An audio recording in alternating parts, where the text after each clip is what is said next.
সূর্য পশ্চিম আকাশে ঢলে পড়েছে। মাথা ভর্তি পাকা চুলের মধ্যে সিঁদুরটা যেন জ্বলজ্বল করছে। তমসা বাড়ির গেটের সামনে দাঁড়িয়ে স্বামীর অপেক্ষায়, কখন তার স্বামী এসে তাকে নিয়ে যাবে। তমসার ভাই তমসাকে ডেকে বলল, দিদি ঘরে চলো, রাত্রি হয়ে গেছে। কিন্তু তমসা ঘরে যেতে রাজি নয়। সে বলে, যদি উনি এসে ফিরে যান তবে আমি কি করে শ্বশুরবাড়ি যাব।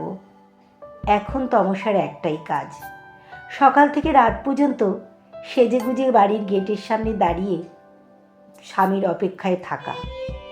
ডাক্তার বলেছে তমসার একটু মাথার সমস্যা দেখা দিয়েছে। তবে তমসা এমন ছিল না। বড়লোক বাবার শিক্ষিতা সুন্দরী মেয়ে, সুন্দরী আর শিক্ষিতা বলে তার খুব গর্ব ছিল।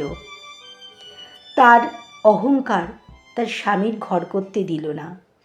তমসা তার বাড়ির সকলের পছন্দের ছেলেকে বিয়ে করল। তবে তার খুব বড়লোক ছেলে পছন্দ ছিল।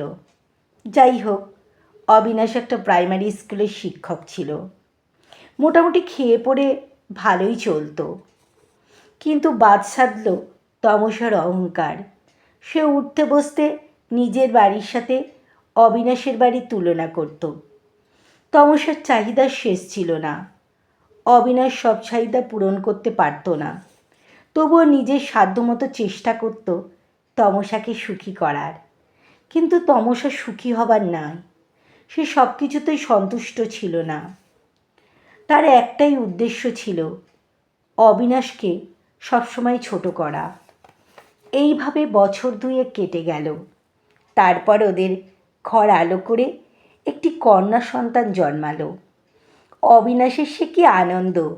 সে সব সময় সন্তানের খেয়াল রাখত। কিন্তু তমসা বলতো অবিনাশকে যে সে এত কষ্ট করতে পারবে না। বাচ্চার দেখাশোনার জন্য একটা কাজের লোক তাকে রাখতে হবে। অবিনাশ তাই করল। কিন্তু অবিনাশের ভাগ্যই খারাপ। এত কিছু করা সত্ত্বেও বাচ্চাটা মারা গেল। আর তার শব্দ শেষে পড়ল অবিনাশের ওপর।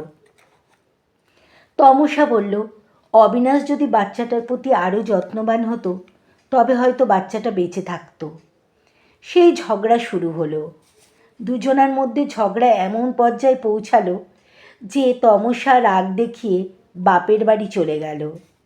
এরপর অনেকবার অবিনাশ তমসাকে আনতে গেছিল তার বাড়িতে, কিন্তু তমসার দাদারা অবিনাশকে তমসার সাথে দেখা করতে দিল না।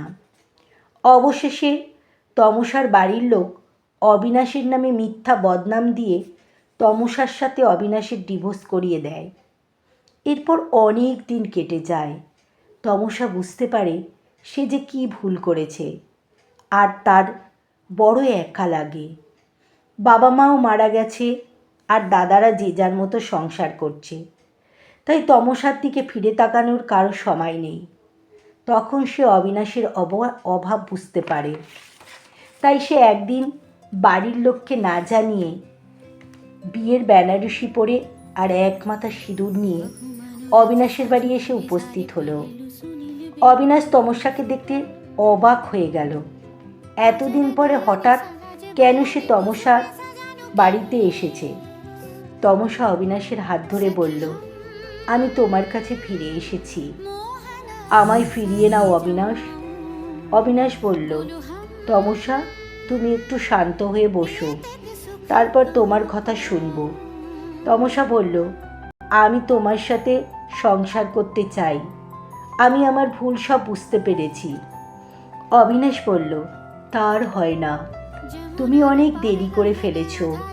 আমি বিয়ে করেছি, আমার ছেলেও আছে। তমসা অবিনাশের কথা মিথ্যা বলে মনে করল। সে বলল, তুমি যদি বিয়েই করে থাকো তবে তোমার বউ আর ছেলে কই? আমার ভাগ্য ভালো যে ওরা বেড়াতে গেছে, না হলে আবার আমার সংসার নষ্ট হয়ে যেত। তমসা বলল, তবে বলে দাও আমি এখন কি করব? এখন তুমি বাড়ি ফিরে যাও, আর জীবনে যদি কখনো কোনো বিপদে পড়ো আমি বন্ধু হিসাবে তোমার পাশে থাকব। কিন্তু তমসা কান্নাকাটি করতে লাগলো। সে কিছুতেই অবিনাশকে ছেড়ে যেতে রাজি হচ্ছিল না। অবিনাশ অনেক বুঝিয়ে সুঝিয়ে একটা রেস্টুরেন্টে নিয়ে আসলো। সেখানে গিয়ে দুজনা কিছু খাবার খেলো। তারপর তমসাকে অবিনাশ বলল, আমি অনেকবার তোমাকে বাড়ি ফিরিয়ে আনতে গেছিলাম, কিন্তু তোমার দাদারা তোমার সাথে আমাকে দেখা করতে দেয়নি। এ কথা শুনে তমসা অবাক হয়ে গেল। সে বুঝল দাদারা কত বড় অপরাধ করেছে। সে বলল, আমি যতদিন বেঁচে থাকব ততদিন আমি দাদাদের ঘৃণা করব। এই বলে সে অঝরে কাঁদতে থাকলো। এরপর অনেক বুঝিয়ে অবিনাশ তাকে বাড়ি পাঠালো। বাড়ি ফিরে তমসা নিজেকে ঘরবন্দি করে ফেলল।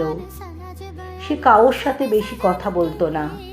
খিদে পেলে খেত, কখনো বা খেত না। ধীরে ধীরে তার মাথার সমস্যা দেখা দিল। আর তারপর থেকে সে একটা কাজই করত। সকাল থেকে রাত পর্যন্ত সেজে গুজে এক মাথা সিঁদুর নিয়ে বাড়ির গেটের সামনে অবিনাশের অপেক্ষায় দাঁড়িয়ে থাকত। কলমে ছন্দিকা চক্রবর্তী, কণ্ঠে ছন্দিকা চক্রবর্তী।